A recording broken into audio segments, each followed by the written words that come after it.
અમરેલી જિલ્લાના રાજુલા માર્કેટિંગ યાર્ડમાં પ્રમુખ અને ઉપપ્રમુખની બિનહરીફ વરણી કરવામાં આવી છે. તો રાજુ પરસાણાની પ્રમુખ તરીકે અને પીઠા નકુમની ઉપપ્રમુખ તરીકે સર્વાનુમતે પસંદગી થઈ છે.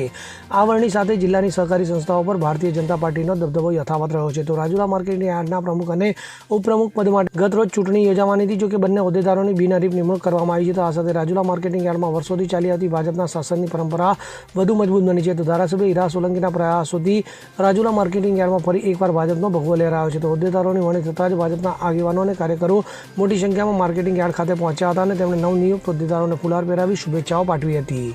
Bureau report CN24 news. હવે જુઓ દેશ દુનિયાની તમામ ખબરો તમારી આંગળીના ટેરવે. ઉઠાવો મોબાઈલ અને Google Play Store પરથી ડાઉનલોડ કરો અમારી CN24 ન્યૂઝ મોબાઈલ એપ.